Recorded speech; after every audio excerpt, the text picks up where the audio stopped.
Picture this. A farmer turned activist, Manoj Jarange Patil. He's basically poised to launch this huge, indefinite hunger strike. Thousands mobilizing, ready to march on Mumbai. And he gives this ultimatum.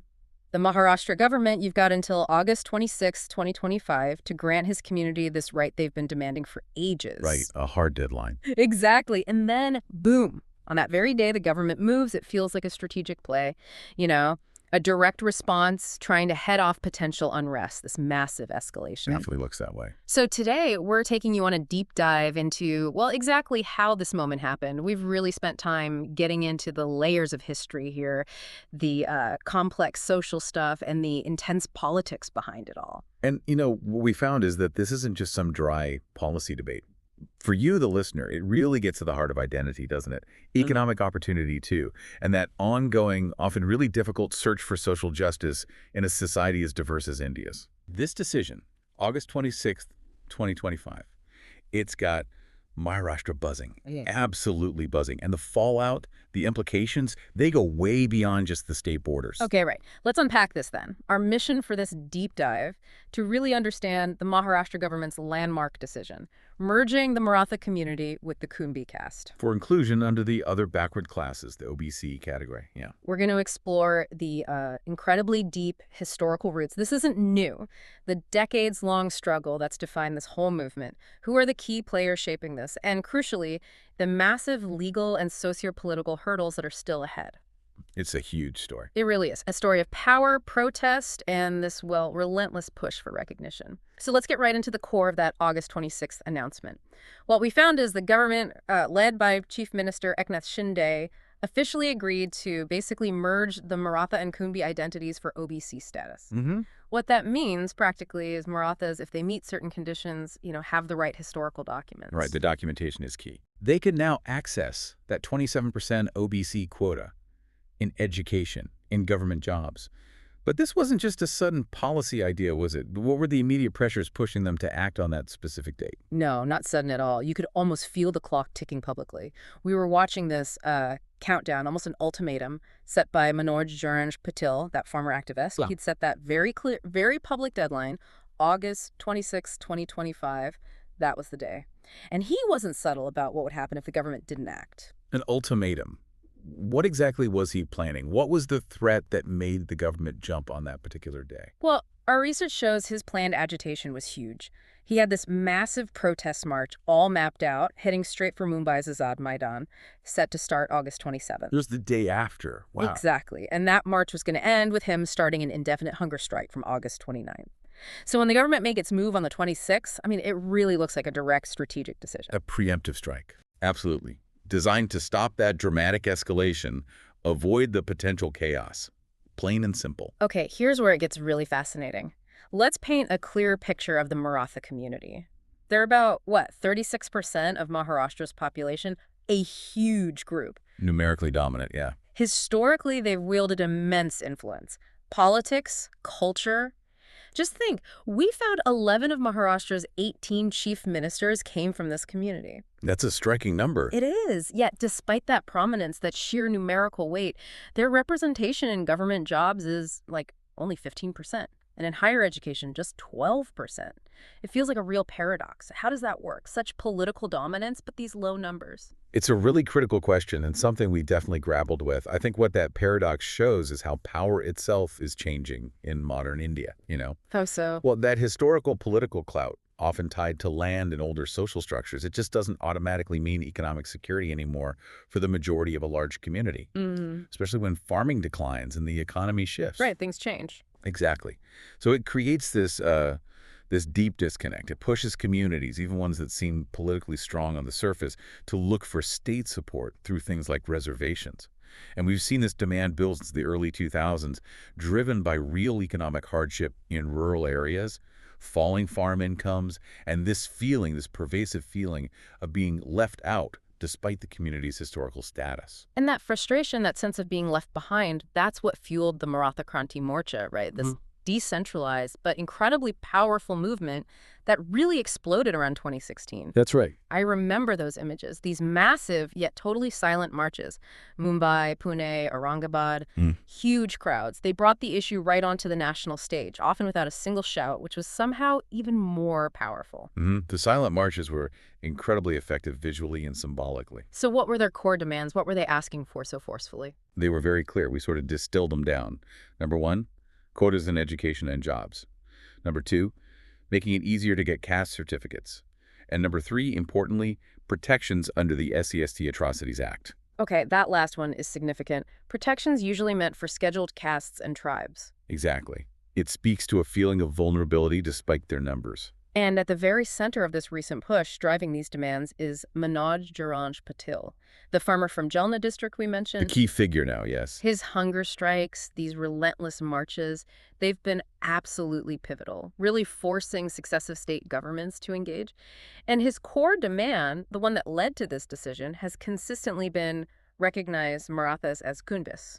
That's been his laser focus. And we found he's been quite meticulous, hasn't he? Using historical records, things like the old Bombay, Satara, Hyderabad gazettes, to try and prove the shared farming identity. Absolutely. He's built his case on that historical link, arguing they were essentially the same agrarian community. Which brings us to that relationship. What is the historical connection between Marathas and Kunbis? Well, what's fascinating here is when you dig into the history, both groups clearly share this common agrarian background. Farming communities. Traditionally, Kunbis were often seen as a subcaste of Marathas, or at least a very closely related group, bound by farming, by social ties. Okay, so a shared heritage. But if they were so intertwined back then, how did they end up with such different official classifications later on? What created this split in the bureaucratic view? That is the crucial question, isn't it? We found that if you examine historical documents, particularly from the pre-Nizam era before Hyderabad state joined India, Right. especially things like revenue records, school records from the Bombay, Satara, Hyderabad areas, you often see Maratha and Kunbi used almost interchangeably. Really? Like listed together? Yeah, sometimes as Maratha-Kunbi or Kunbi-Maratha. Yeah. Shows how fluid those lines were bureaucratically and socially. But then, fast forward to modern times, and you get this stark difference. Kunbis got classified as OBC back in 1967. So they've had reservation benefits for decades, tied to recognized socioeconomic backwardness. Well, Marathas didn't. Exactly. Marathas, even though many faced similar struggles as small farmers, ended up categorized as a forward caste.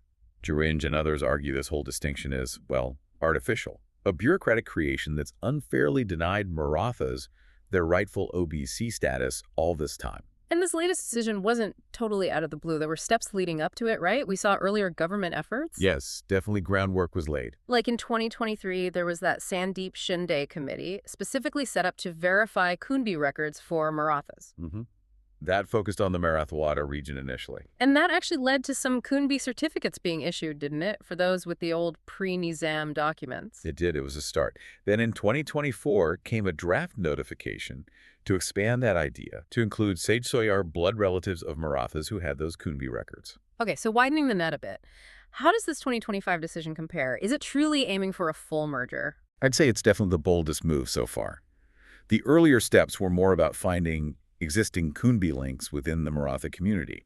This 2025 decision seems aimed at a much broader, more comprehensive identity merger. A formal acknowledgement of that historical fluidity. Exactly, trying to integrate a much larger chunk of the Maratha community into the OBC category based on that shared past. Which immediately raises a big question mark.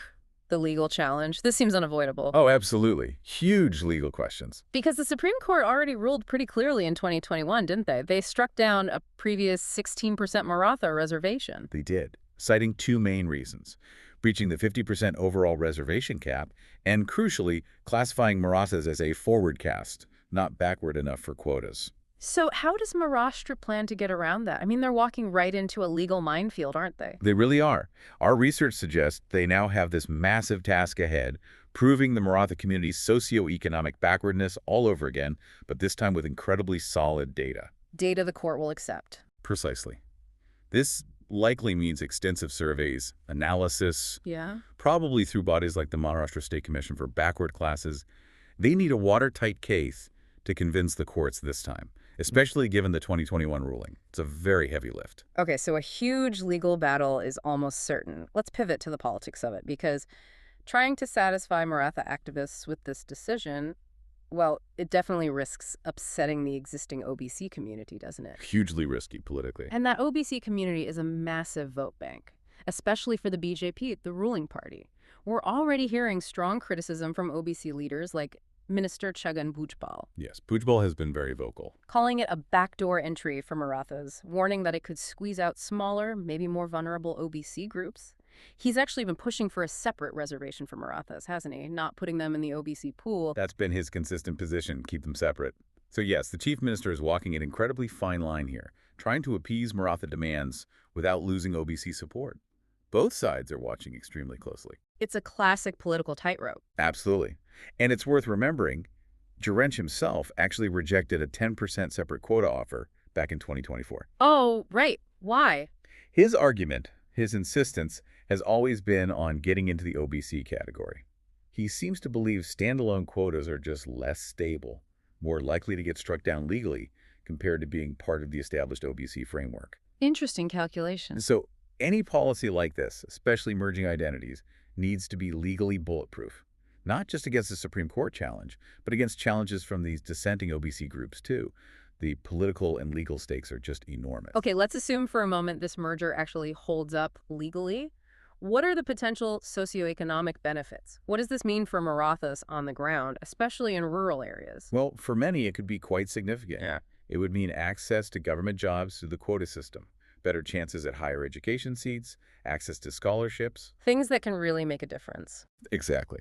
Particularly crucial for those rural Marathas, many still tied to small-scale farming, who've faced real economic hardship as agriculture gets tougher. These opportunities could genuinely help reduce some income and education gaps within the community, offering a path to, upward mobility. But we have to balance that, right? Because the existing OBC communities have very real fears about more competition for those limited reservation spots.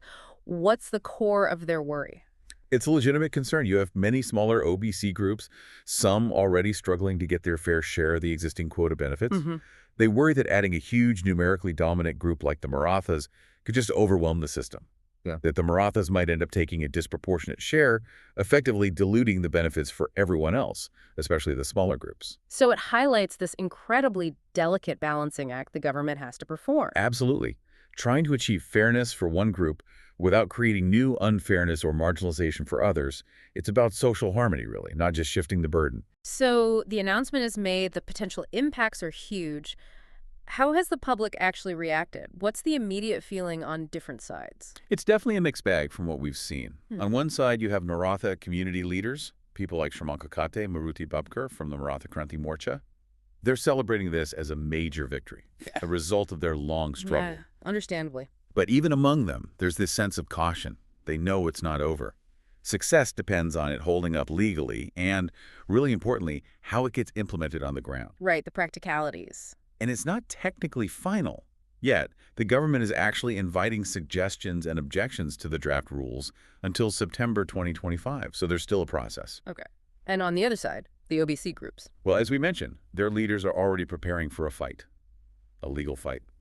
Chhagan Bhujbal, for example, he's already called for meetings with OBC organizations to plan their strategy. So legal challenges are definitely coming. Almost guaranteed. They see it as protecting their existing rights. The Supreme Court's decision on this merger, whenever it comes, will be absolutely critical. Any hint that it breaches the 50% cap or that the evidence for Maratha backwardness isn't strong enough, that could derail the whole thing. That legal hurdle is the next massive step. So what we're really seeing unfold in Maharashtra is this incredibly complex, almost like a dance, isn't it? Between identity, deep history, and this ongoing quest for social justice. It really is a dynamic process playing out in real time. And it hammers home the point that this isn't just some local issue in Maharashtra. It feels like a microcosm, a smaller version of the challenges so many diverse societies face everywhere, trying to balance those historical grievances with what equity looks like today. Yeah, if we connect this to the bigger picture, these next few months are going to be absolutely crucial. The focus really has to be on transparency from the government, ensuring the legal process is rigorous, and fostering genuine, inclusive dialogue. That's the only way to navigate something this sensitive. It's a difficult path. Definitely fraught with challenges. But it has to be walked carefully, always thinking about long-term social cohesion, not just short-term fixes. And maybe for you, the listener, here's a final thought to chew on after we wrap up. The real test of this Maratha-Kunbi merger, it won't just be if it survives in court or what it does to reservation numbers immediately. Mm-hmm. The deeper test will be whether it can actually foster genuine social equity, bring communities closer rather than accidentally making existing divisions even deeper. What does real justice look like when you're juggling centuries of identity with the demands of today's complex, diverse society? That's certainly something worth pondering.